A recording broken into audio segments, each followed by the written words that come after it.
Good morning बच्चों।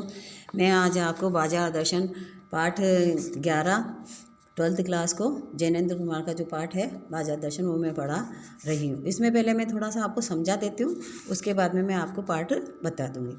पहले तो सबसे पहले देखिए बाजार दर्शन है क्या। बाजार दर्शन है क्या, तो बाजार का मतलब आप भी समझते हैं कि जब मार्केट जो हमारा होता है उसमें हम जब जाते हैं, मार्केट के अंदर जाते हैं तो हम अपनी खरीदारी करने के लिए जाते हैं, हम आवश्यक चीज़ों को लेने के लिए जाते हैं। लेकिन जब हम अपनी आवश्यक चीज़ों को लेने के लिए जाते हैं तब हम कुछ सोच के जाते हैं कि हमको क्या क्या चीज़ चाहिए और क्या क्या नहीं चाहिए, हमको कितनी आवश्यकता है और कितनी आवश्यकता नहीं है, ये सोच करके हम यहाँ से जाते हैं। लेकिन जैसे ही हम वहाँ जाते हैं और हम बिना सोचे समझे ही उन कार्यों को करने का प्रयास करते हैं और हम बिना सोचे समझे खरीदारी भी कर लेते हैं। जब हम घर ला कर के सोचते हैं कि ये चीज़ें तो हमारे पास थी, हमने फालतू में ये चीज़ें खरीदी, तब हमारे मन में ये चीज़ें आती है। जब हमारे मन में ये चीज़ें आती है तो वो हमारे बाधाएं उत्पन्न करती है, हमारे जीवन में बहुत सारी बाधाएं उत्पन्न कर देती हैं और उनका रख रखाव, उनको व्यवस्थित करना, ये सब चीज़ें हमारे को परेशानी उत्पन्न कर देती हैं। तो यहाँ पर जो जैनेंद्र कुमार जी लेखक हैं उन्होंने बाजार दर्शन के आकर्षण के बारे में बताया है कि सबसे पहले तो वो ये बताते हैं कि आपके पास कितना पैसा है, कि आप कितना खरीद सकते हैं, आपके मन को संतुष्टि है या नहीं, ये वो बताने का प्रयास करते हैं। फिर वो सोचते हैं कि जो खरीदारी करने वाला है वो आर्थिक रूप से संपन्न है या नहीं है। दूसरा वो सोचते हैं कि जो व्यक्ति है उसके अंदर घमंड तो नहीं है, कि अपने घमंड को दिखाने का वो प्रयास तो नहीं कर सकता। हम बिना आवश्यकता के कारण ही बाजार से अनाप शनाप वस्तुएं खरीद तो लेते हैं, लेकिन वो हमारे अंदर क्या बढ़ाता है, कपट बढ़ाता है, ईर्ष्या बढ़ाता है, कृत्रिम भाव को उत्पन्न करता है और महंगाई को बढ़ती जाती है। और इसी कारण से ये महंगाई जो है वो बढ़ती जाती है। आज ग्राहक और विक्रेता दोनों ही कपटपूर्ण व्यवहार से हमारे विनिमय और अर्थतंत्र को क्षति भी पहुँचा रहे हैं। आवश्यकता से अधिक वस्तुओं का संग्रह करना अर्थव्यवस्था के लिए घातक ही होता है। तो जो भी चीज़ें हम धन का दुरुपयोग करते हैं, जो भी चीज़ें हम खरीदते हैं वो हमारे अंदर दम का हानिकारक होता है। तो यहाँ पर उसकी संतुष्टि के लिए, बाजार की संतुष्टि के लिए क्या होना चाहिए, हमें संतोष होना चाहिए। लेकिन हमारे को क्या करता है, बाजार क्या करता है, असंतोष बढ़ाता है, तृष्णा बढ़ाता है, ईर्ष्या में वृद्धि करता है। तो जैनेंद्र कुमार जी ने इस बाजार दर्शन के बारे में कुछ चीज़ें बताई हैं और वो जैसे हमारे मन में है कि मित्र के द्वारा सामान खरीदना है, कि हम मित्र को साथ ले जाते हैं और उसके द्वारा हम सामान खरीदने का प्रयास करते हैं। तो लेखक यहाँ पे कहते हैं कि हमारे एक मित्र मेरे घर पे आए थे, कहानी के तौर पे बता रही हूँ मैं इसको, कि हमारे एक मित्र हैं जो वो घर पर आए और उनको तो कुछ छोटी सी चीज़ चाहिए थी, और जब वो चीज़ चाहिए थी तो उन्होंने क्या करा, अपनी पत्नी को भी वो साथ में ले गए। और मैंने पूछा, जब वो घर आए तो मैंने उनसे पूछा कि तुम इतना सामान कहाँ को लेके आए, तो उन्होंने बताया कि मेरी पत्नी मेरे साथ थी इसलिए मैं इतना सामान लेके गया, अर्थात उन्होंने पत्नी की आड़ ले ली। तो वस्तुतः पैसा पावर है और बाजार में पुरुष इस मामले में पत्नी की ओट ले लेते हैं, कि जो बाजार है वो उसमें अर्थात पैसा पावर है आपका, और बाजार के अंदर हम कोई चीज़ खरीद के लेके आते हैं तो हम किसी न किसी की आड़ ले लेते हैं और प्रत्येक सामान इसी पावर से खरीद लेते हैं। पैसे की पावर से हम प्रत्येक सामान को खरीद लेते हैं, इससे जेब भी खाली हो जाती है, कि हमारा जेब है वो पूर्ण रूप से खाली हो जाती है। फिर है दूसरा बता रहे हैं कि बाजार का आकर्षण किस प्रकार से होता है, कि लोग बाजार की सजावट, व्यापारियों के आग्रह आदि के कारण फालतू सामान भी खरीद लेते हैं। क्योंकि बाजार में जितने लोग होते हैं वो एक दूसरे को बुलाते हैं कि भाई आप यहाँ से अच्छी चीज़ें यहाँ से खरीदिए, यहाँ से खरीदिए, बाजार को वो सजा करके रखते हैं और बाजार हमारे को क्या देता है, खरीदने का आमंत्रण देता है और ग्राहक अनावश्यक सामान भी खरीद लाते हैं, भले ही बाद में वह पछताता भी हो। एक मित्र का प्रसंग करते हुए उन्होंने बताया है कि वे उनके जो एक मित्र थे वो बाजार जाते हैं परंतु शाम को खाली हाथ घर पर लौट कर आते हैं। उसके समझ में नहीं आया कि वो क्या लें और क्या नहीं लें। लेने का मन तो करता था परंतु अपनी चाह का पता नहीं था, अर्थात उनको अपनी इच्छा का कुछ मालूम नहीं था, इसीलिए वो अपनी इच्छा की पूर्ति के लिए उनका परिणाम जो रहा वो अच्छा ही रहा, क्योंकि वो कुछ खरीद ही नहीं सके वहाँ से और वो उनका मन भी भरा हुआ था और उनकी जेब भी भरी हुई थी, लेकिन वो पूर्ण रूप से खरीद नहीं सकते थे। तो बाजार का आकर्षण था, वो उनकी ओर अपनी ओर उनको आकर्षित नहीं कर पाया। फिर बाजार का जादू, कि बाजार का जादू ये एक आँख की राह का काम करता है, कि हमको रास्ता दिखाता है, हमारी आँखों को वो रास्ता दिखाता है, परंतु उस जादू की भी एक मर्यादा होती है। जो हमारे को वो आँख का रास्ता दिखाता है उसकी भी एक मर्यादा होती है। जब जेब भरी हो और मन खाली हो, जब हमारी जेब भरी हुई हो और मन पूर्ण रूप से खाली हो तो ऐसी दशा में ये जादू खूब चलता है। ये हमारे ऊपर, ये जिसका बाजार का जो आकर्षण है वो पूर्ण रूप से उसका जादू है, वो हमारे ऊपर चलेगा। जादू रोकने का उपाय यह है कि मन खाली न हो हमारा। अगर हम इस बाजार के जादू को रोकना चाहते हैं तो हमारा मन कभी भी खाली नहीं होना चाहिए। मन में सब चीज़ें खरीदने का विचार आता है, परंतु जादू उतरते ही पता चलता है कि ये चीज़ें आराम के स्थान पर आलस्य बढ़ाएंगी। कि हम अनाप शनाप चीज़ें खरीदने की सोच लें, लेकिन जैसे घर लाते हैं तो वो हमारे बाधाएं उत्पन्न करती है, हमारे अंदर आलस्य उत्पन्न करती है।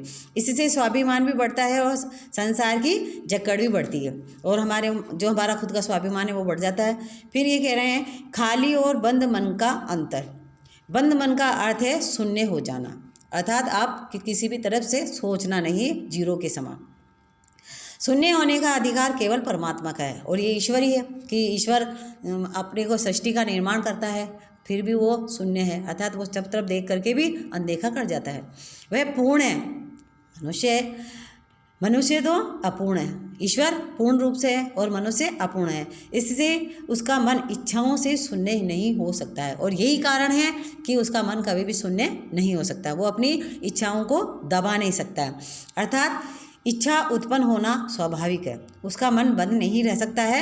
अतः मन को बलात् रोकने या मन की न सुनने की अपेक्षा हमें उसकी बात सुननी चाहिए, हमारे मन की, उसे मनमाने की छूट नहीं देनी चाहिए। कि हमें अपने मन से जो बात मन में आ रही है उसको सोचना चाहिए और अपने मन को छूट भी नहीं देनी चाहिए। एक इसमें इन्होंने भगत जी का उदाहरण दिया है कि एक भगत जी हैं, वो चूरन की गोलियां बनाते हैं, और वो चूरन की जो गोलियां बनाते हैं उनका समय भी निश्चित है कि वो बाज़ार जाएंगे, 12 बजे तक सामान खरीद लाएंगे, जो भी उनको सामान चाहिए चूरन बनाने में। शक्कर जो बूरा होता है वो लेके आते हैं, अजवाइन लेके आते हैं पंसारी की दुकान से, जो उनको सामान चाहिए, नमक चाहिए, काला नमक चाहिए, जीरा चाहिए, वो लेकर के आते हैं, और वो लेकर के आते हैं और आकर के अपना नियमित रूप से अपना काम करते हैं, चूरन की गोलियां बनाते हैं। और 3 बजे तक वो अपनी पेटी लेकर के मार्केट में चले जाते हैं, और वहाँ पर 6 आने की कमाई करके वो वापस लौट भी आते हैं, चूरन बेचते हैं। जितना समय उन्होंने निर्धारित कर रखा है उतने ही समय पर वो चूरन बेचते हैं, और चूरन बेच करके वापस अपने स्थान पर आ जाते हैं। और अगर उनके पास चूरन की गोलियां बच जाती है तो वो बच्चों को मुफ्त भी बांट देते हैं। क्यों?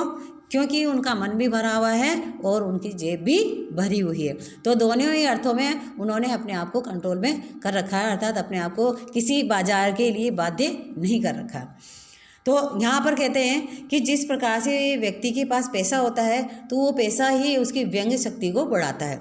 कि लेखक बताते हैं कि पैसे की व्यंग्य शक्ति दारुण होती है। मैं पैदल चलने लगा तो पास ही से ही धूल उड़ाती हुई एक मोटर गुजर गई। लेखक खुद के लिए कह रहे हैं कि वो जैसे ही पैदल चल रहे थे तो एक गाड़ी आती है और वो धूल उड़ाती हुई चली जाती है। ऐसा लगा कि वह मुझ पर व्यंग्य करके निकल गई है, और उनको लग रहा है कि ये मेरे ऊपर व्यंग्य कर करके निकल गई है। तुमने मोटर वाले माँ बाप के घर जन्म क्यों नहीं लिया? क्या कह रही है वो कि तुमने मोटर वाले माँ बाप के घर पे जन्म क्यों नहीं लिया? ये व्यंग्य शक्ति अपने सगों के प्रति भी कृतघ्न बना डालती है, परंतु उस चूरन वाले भगत जी के सामने यह व्यंग्य शक्ति पानी पानी हो जाती। दूसरा कहते हैं कि जो बाजार की सार्थकता है वो किसमें है? कि लेखक बताते हैं कि वही मनुष्य बाजार की सार्थकता देता है जो जानता है कि वह क्या चाहता है, कि उसको क्या खरीदना है और क्या नहीं खरीदना है। जो अपनी परचेजिंग पावर के गर्व में रहते हैं, जो अपने परचेजिंग पावर के गर्व में रहते हैं, अर्थात पैसा खर्चने की शक्ति, वे बाजार को व्यंग्य की शक्ति अर्थात विनाशक शैतानी शक्ति ही देते हैं। तो वो अपने घमंड में रहते हैं।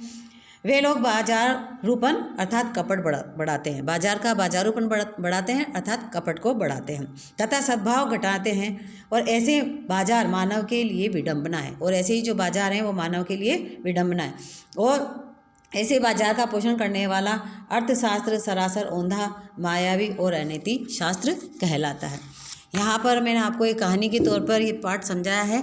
उसी पाठ के को मैं अब जो आपका फर्स्ट चैप्टर है 42 पेज नंबर 42 अध्याय 11 बाजार दर्शन जैनेन्द्र कुमार का पाठ मैं आपको पढ़ा रही हूँ। जैनेन्द्र कुमार को हिंदी के मनोवैज्ञानिक तथा कथा साहित्य का जन्मदाता कहा जाता है। उन्होंने हिंदी उपन्यास और कहानियों को नई दिशा दी है। वे गंभीर चिंतक भी रहे हैं। गांधीवादी विचारधारा को उन्होंने गहराई से अपने आत्मसात किया है। प्रस्तुत निबंध बाजार दर्शन में बढ़ती उपभोक्तावादी परंपरा एवं बाजारवाद पर गहरा मंथन किया गया है। लेखक ये मानता है कि बाजार हमारी आवश्यकता की पूर्ति के लिए यह विक्रेता और क्रेता दोनों के मन में संतोष व तृप्ति के भाव जगाता है। लेकिन उपभोक्तावाद परंपरा ने आज बाजार को अपनी आर्थिक संपन्नता के दंभ प्रदर्शन का साधन बना दिया है। इस बिना हम आवश्यकता के कारण ही बाजार से अनाप शनाप वस्तुएं खरीद लेते हैं, तो इससे बाजार में कपट बढ़ता है, कृत्रिम भाव बनता है और महंगाई भी बढ़ती है। आज ग्राहक विक्रेता दोनों ही कपटपूर्ण व्यवहार से हमारे विनिमय और अर्थतंत्र को क्षति पहुंचा रहे हैं। तो ये था आपका पाठ का जो परिचय था जैनेंद्र कुमार का, वो लेखक का। अब मैं आपको बाजार दर्शन पाठ बता रही हूँ। एक बार की बात कहता हूँ कि मित्र बाजार गए थे तो कोई एक मामूली सी चीज़ लेने पर लौटे तो एकदम बहुत से बंडल पास थे। मैंने कहा ये क्या?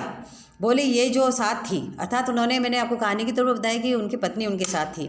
उनका आशय था कि पत्नी की महिमा, उस महिमा का मैं कायल हूँ, अर्थात मैं उसको स्वीकार करता हूँ। मैंने आपके यहाँ पे मीनिंग भी इसमें लिख दिए हैं, तो आप मीनिंग देख लेना जहाँ समझ में नहीं आए। आदिकाल से इस विषय में पति से पत्नी की ही प्रमुखता प्रमाणित होती है कि लंबे समय से चला आ रहा है, पुराने समय से चला आ रहा है कि सबसे प्रमुखता किसको बताई जाती है? पत्नी को ही बताई जाती है। और ये व्यक्ति का प्रश्न नहीं, स्त्रीत्व का प्रश्न है। यहाँ पर इसको अंडरलाइन भी कर लेना क्योंकि इससे एक प्रश्न भी बनता है। स्त्री माया ना जोड़े तो क्या मैं जोड़ूँ? वो कह रहे हैं कि मैं तो कमाता हूँ, पुरुष कमाता है और वो पत्नी उसको ला करके देता है और पत्नी उसको जोड़ती है, तो वो पत्नी ही जोड़ेगी, घर खर्च वो चला रही तो वो जोड़ेगी। फिर भी ये सच है और वह है कि इस बात में पत्नी की ओट ली जाती है और ये सत्य भी है और हमेशा पत्नी की आड़ ही ली जाती है। मूल में एक और तत्व जो को महिमा सविशेष है, वह तत्व है मनीवेग, अर्थात मूल रूप से उसका पैसे की गर्मी या एनर्जी कि पैसे कितना वो खर्च कर सकता है उसके बारे में। Page number 43। पैसा पावर है पर उसके सबूत में आसपास माल टाल न जमा हो तो क्या वह खाक पावर होगा, अर्थात वो मिट्टी के समान हो जाएगा। पैसों को देखने के लिए बैंक हिसाब देखिए पर माल असबाब मकान यानी कि फालतू सामान जो जितने भी सामान हैं आपको ऐसो आराम की वो कोठी तो अनदेखे भी दिखते हैं। पैसे की उस परचेसिंग पावर की प्रयोग में ही पावर का रस है, जो कि जितना आप खर्च कर सकते हैं वो रस उसमें पैसे के अंदर जो खरीदा है उसी में आनंद मिलता है। लेकिन नहीं, लोग संयमी भी होते हैं, वे फिजूल सामान को फिजूल समझते हैं कि लोग ऐसे भी है जो संतुष्ट होते हैं और वो जो उनके पास सामान होता है व्यर्थ उसको व्यर्थ समझते हैं। वे पैसा बहाते नहीं हैं, बुद्धिमान होते हैं। जो लोग पैसा नष्ट नहीं करते हैं वो स्वाभाविक रूप से बुद्धिमान होते हैं और बुद्धि और संयम पूर्व वह पैसे को जोड़ते जाते हैं। वे पैसे की पावर को इतना निश्चय समझते हैं कि उसके प्रयोग की परीक्षा उन्हें दरकार नहीं है, अर्थात उनके मन में घमंड को उत्पन्न नहीं करती है। बस खुद पैसे से जुड़ा होने पर उनका मन गर्व से भरा फूला रहता है, उनको अपने अंदर अनुभव रहता है कि हमारे पास पैसा है। मैंने कहा ये कितना सामान ले आए? मित्र ने सामान मनी बैग फैला दिया सामने। ये देख सब उड़ गया, अब जो रेल टिकट के लिए बचा हो। उन्होंने कहा कि ये सब देख लो, सामान मैंने फैला दिया है, अब इसमें ये सामान फैला हुआ है, मेरे पास टिकट के लिए भी पैसा नहीं बचा है। मैंने तब तय माना कि और पैसा होता तो सामान आता, और वह सामान ज़रूरत की तरफ देखकर नहीं आया, अपनी परचेजिंग पावर के अनुपात में ही आया है। उन्होंने सोच लिया कि ये पैसा जितना भी सामान लाया है ये पैसे के अनुपात में नहीं लाया है, ये पैसे को देख करके ही उसकी परचेजिंग पावर के अनुपात में आया है। लेकिन ठहरिए, इस सिलसिले में एक और भी महत्व का तत्व है जिसे नहीं भूलना चाहिए। उसका भी इस कर्तव्य से बहुत कुछ हाथ है और वह महत्व है बाजार। कि बाजार का आकर्षण, मैंने आपको पहले बताया कि बाजार का जो आकर्षण है वो हमें अपनी तरफ खींचता है।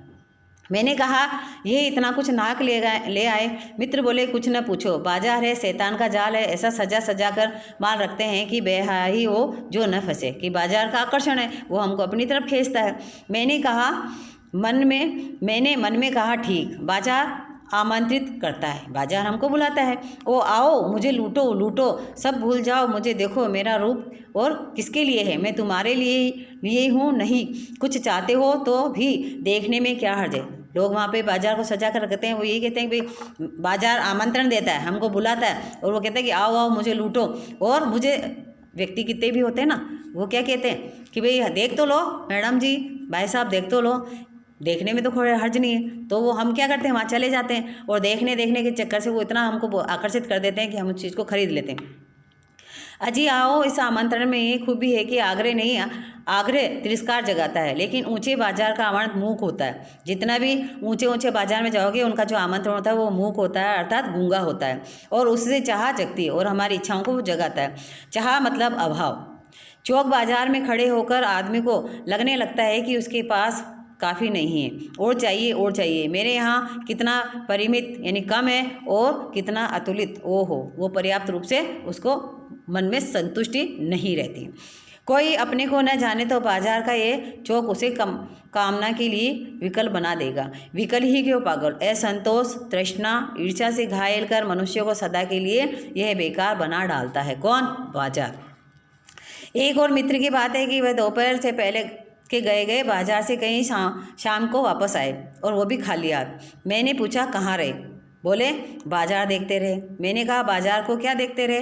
बोले क्यों बाजार? तब मैंने कहा लाए तो कुछ नहीं।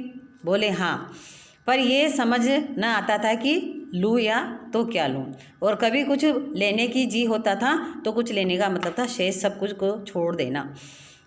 देखिए, दो चीज़ें उन्होंने बताई। एक मित्र थे जो बाजार गए, उनका परचेजिंग पावर को देख करके उन्होंने सामान खरीदा, अर्थात उनका मन खाली था और जेब भरी हुई थी। दूसरे मित्र हैं बाजार गए और बाजार जाने के बाद में भी वो कुछ नहीं लेके आया, अर्थात उनका मन भी भरा हुआ था और जेब भी भरी हुई थी।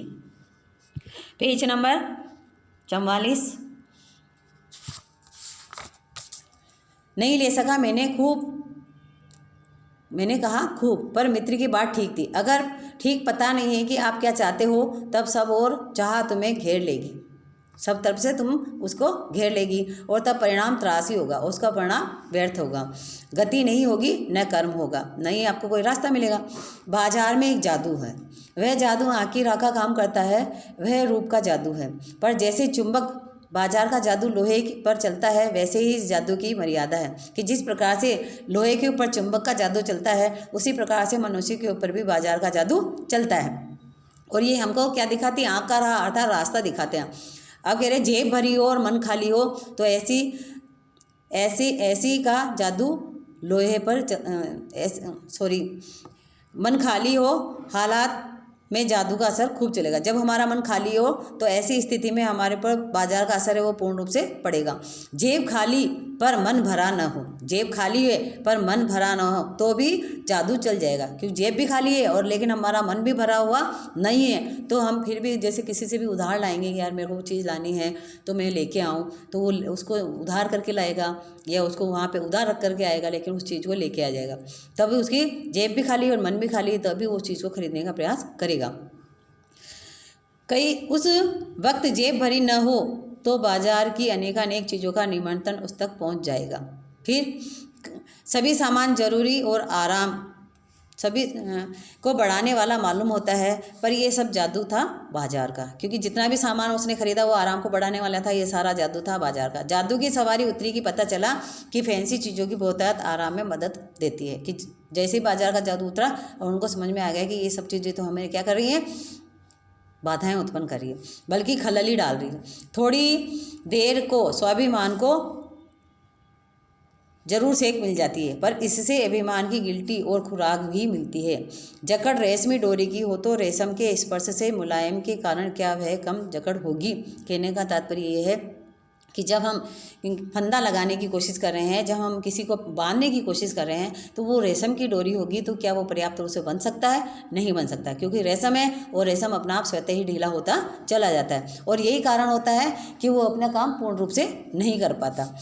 पर उस जादू की जकड़ से बचने का एक सीधा सा उपाय है, यह है कि बाजार जाओ तो मन खाली न हो। पर इसका उपाय सबसे ज़रूरी ये है कि जब भी आप बाजार जाते हैं तो आपका मन खाली नहीं होना चाहिए, और मन खाली हो तब बाजार न जाओ। अगर आपका मन खाली है अर्थात आपको समझ में नहीं आ रहा है कि आप क्या खरीद के लाएंगे क्या नहीं, तो आप बाजार मत जाओ। कहते हैं कि लू में जाना हो तो पानी पीकर जाना चाहिए, कि जब भी आप गर्मी में बाहर निकलते हैं तो आपको क्या होना चाहिए, आपके पर्याप्त रूप से पेट भरा हुआ होना चाहिए, अर्थात आपके भीतर पानी होना चाहिए। तब वो जो लू चलती है, जो गर्म हवाएं चलती है, वो आपको को अपने प्रभाव में नहीं लेंगी। मन लक्ष्य से भरा हो तो बाजार भी फैला का फैला रह जाएगा, और आपके मन में संतुष्टि है कि मुझे क्या लेने जाना है, तो आप वही चीज़ लेकर के आएंगे, तो जितना भी बाजार फैला हुआ वैसे के वैसे रह जाएगा। तब वह आपको घाव नहीं दे सकता, तब आपको वो घाव नहीं देगा, अर्थात तो बाजार वहीं का वहीं रह जाएगा और आपको आनंद ही होगा, बल्कि कुछ आनंद देगा। तब बाजार तुमसे कृतार्थ होगा, अर्थात वो आभारी होगा आपसे, क्योंकि तुम कुछ न कुछ सामान सच्चा लाभ दोगे, सामान खरीद करके उस बाजार को सच्चा लाभ दोगे।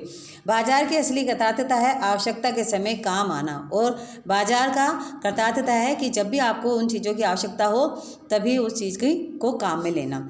यहाँ एक अंतर चिन्ह लेना जरूरी है। मन खाली नहीं रहना चाहिए, इसका मतलब यह नहीं है कि मन बंद रहना चाहिए। तो इसका मतलब ये कहना चाह रहा है कि भाई आपका ये भी मतलब नहीं कि आपको मन बंद पूर्ण रूप से कर लेना चाहिए, कि आप जाएं और कुछ लाएं नहीं, या आप सोच लें कि नहीं अब मेरे को तो कुछ लेना नहीं। जो बंद हो गया तो शून्य हो जाएगा। अगर आपने उसको बंद कर लिया, मन को सोचने समझने की शक्ति से दूर कर लिया, तो आपका मन जीरो के समान हो जाएगा।